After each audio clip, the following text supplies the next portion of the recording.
Carta aos Hebreus, capítulo 6, versículo 1. Pelo que, deixando os rudimentos da doutrina de Cristo, prossigamos até a perfeição, não lançando de novo o fundamento do arrependimento de obras mortas e de fé em Deus, e da doutrina dos batismos, e da imposição das mãos, e da ressurreição dos mortos, e do juízo eterno. Irmãos, a imposição de mãos, está registrado aqui, é doutrina bíblica. A imposição de mãos não é doutrina de uma determinada denominação, de uma determinada igreja. Não, é uma doutrina bíblica. Como está aqui, doutrina dos batismos. Batismo é uma doutrina bíblica da imposição de mãos, da ressurreição dos mortos, ressurreição, e do juízo eterno, o julgamento para a eternidade e a salvação. Então a imposição de mãos é doutrina da Bíblia Sagrada e deve ser praticada e deve ser obedecida. Toda a doutrina da Bíblia tem que ser crida e obedecida, praticada. Ou seja, o batismo, a imposição de mãos, né? Como teremos também o juízo eterno e a ressurreição dos mortos. Então entendam, a imposição de mãos é um recurso disponibilizado por Deus com inúmeros propósitos. Quais são os propósitos da imposição de mãos, que é uma doutrina da palavra do Senhor? Primeira carta ao Timóteo, capítulo 4, versículo 14. Não desprezes o dom que há em ti, o qual te foi dado por profecia com a imposição das mãos do presbitério. Então, irmãos, dons são dados por Deus e eles são consumados pela imposição de mãos dos líderes, dos sacerdotes, dos presbíteros, dos pastores. Então, muitas vezes, né, nós devemos buscar a consumação de dons de Deus através da imposição de mãos. Veja aqui em 1 Timóteo 5, 22, que a palavra do Senhor diz: a ninguém imponhas precipitadamente as mãos, e nem participe dos pecados alheios, conserva-te a ti mesmo puro. Aqui, esse não colocar precipitadamente as mãos é relacionado com a consagração de alguém para o ministério. Se recebes dons pela imposição de mãos, é liberação de Deus, mas se consuma pela imposição de mãos. E também se consagra alguém ao ministério, a uma função no ministério, através da imposição de mãos. O pastor, ele não deve impor as mãos e consagrar neófitos, né? Ou seja, pessoas inexperientes, alguém que ainda não passou pela aprovação, pelo teste do Senhor. Por isso que esse versículo diz: não impõe as mãos precipitadamente sobre as pessoas, não consagre ninguém precipitadamente, seja ela qualquer posição dentro do ministério. Como o Senhor Jesus, as pessoas devem ser testadas antes de fazer a obra, devem serem provadas antes de assumir uma responsabilidade dada na obra do Senhor, na igreja do Senhor. Então, antes de receber a consagração pela imposição de mãos, é necessário passar por um aprendizado, por testes e por provas. Porque senão corre-se o risco de você consagrar alguém neófito, alguém inexperiente, que não está preparado. E na primeira adversidade, ou na primeira tentação do inimigo, a pessoa cai ou a pessoa foge, deixando um mau exemplo, escandalizando algumas pessoas. Então entenda, irmãos, não é a torta direita segundo a vontade de homem, é pela direção de Deus e pelas provas. O Senhor Jesus, antes de assumir o seu ministério, ele passou pela tentação final no deserto, né, de 40 dias e 40 noites. Então, antes de impor as mãos, consagrar alguém, a pessoa é testada, ela é provada. Atos capítulo 8, versículo 14, mais um propósito da imposição de mãos. Os apóstolos, pois, que estavam em Jerusalém, ouvindo que Samaria recebera a palavra de Deus, enviaram para lá Pedro e João, os quais, tendo descido, oraram por eles que recebessem o Espírito Santo. E o versículo 16 diz: porque sobre nenhum deles tinha ainda descido, mas somente eram batizados em nome do Senhor Jesus. Então lhes impuseram as mãos e receberam o Espírito Santo. Então a plenitude, a capacitação, o batismo com o Espírito Santo, ele é dado também pela oração e pela imposição de mãos, como faziam os apóstolos no passado. Ou seja, imposição de mãos, doutrina bíblica, né?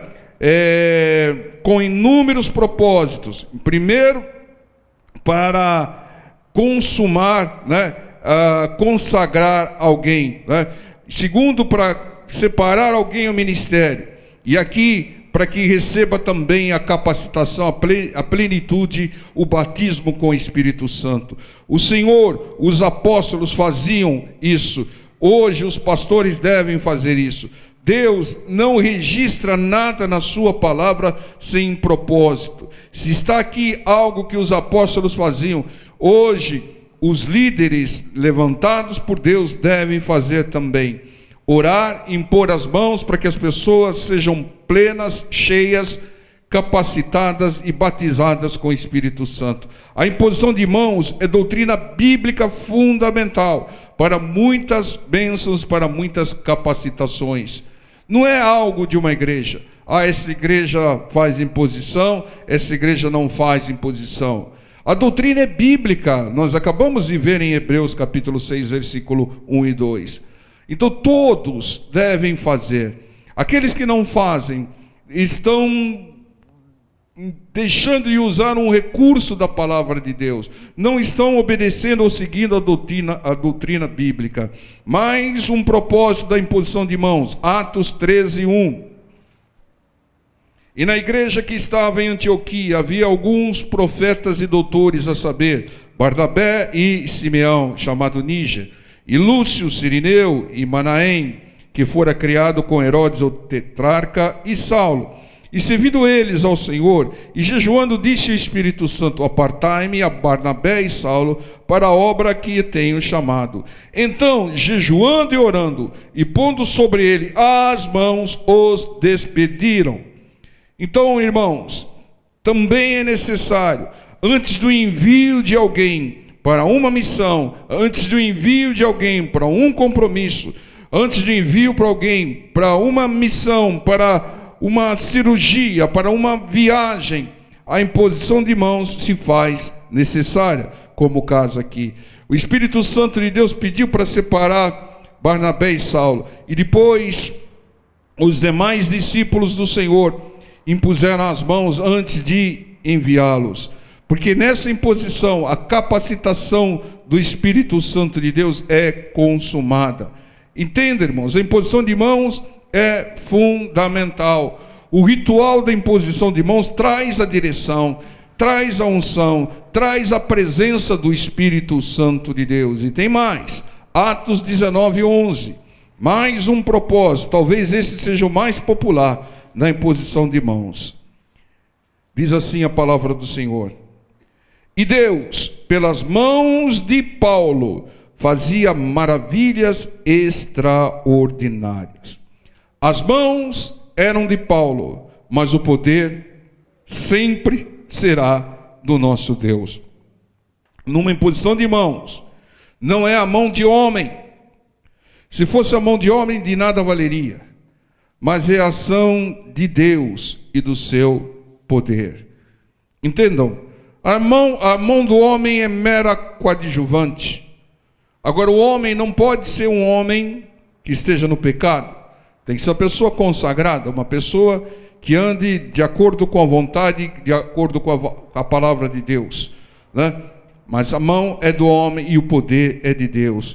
As mãos podem ser de muitas pessoas, mas o poder é único de Deus, que faz maravilhas e milagres. Então, nós vemos a importância da imposição de mãos, em doutrina prevista na palavra do Senhor, para inúmeras bênçãos. Então, que Deus seja glorificado, honrado, né, pelas bênçãos que advêm através da imposição de mãos dos seus servos, dos seus sacerdotes. E aqui,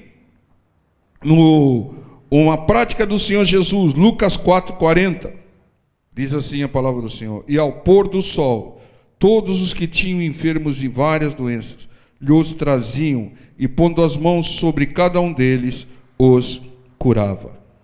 Então vocês vejam aqui que essa talvez seja mais popular, né, propósito da imposição de mãos. O Senhor Jesus, pondo as mãos sobre cada... O Senhor Jesus podia curar sem impor as mãos. Ele tinha poder para fazê-lo. Mas ele punha as mãos, colocava as mãos, cumprindo a doutrina da palavra do Senhor. Entendam, o Senhor Jesus,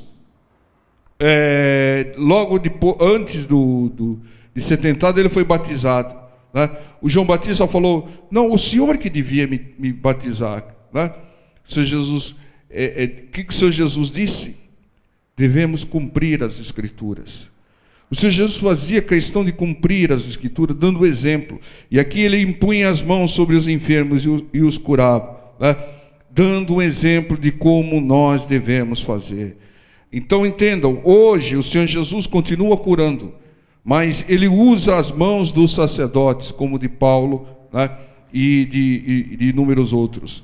Então, a imposição de mãos servem para que dons sejam recebidos pelas pessoas, para que haja batismo, plenitude com o Espírito Santo, para o envio de alguém por uma missão, por um compromisso, por algo especial, para a consagração de pessoas à obra do Senhor, e para a cura e libertação, tudo pela imposição de mãos e o poder de Deus agindo para que todos esses propósitos sejam cumpridos. Vejam, voltamos a repetir, não é doutrina de igreja, não é doutrina de placa, é doutrina da palavra do Senhor, e todos aqueles que creem devem cumprir em nome do Senhor Jesus. Amém?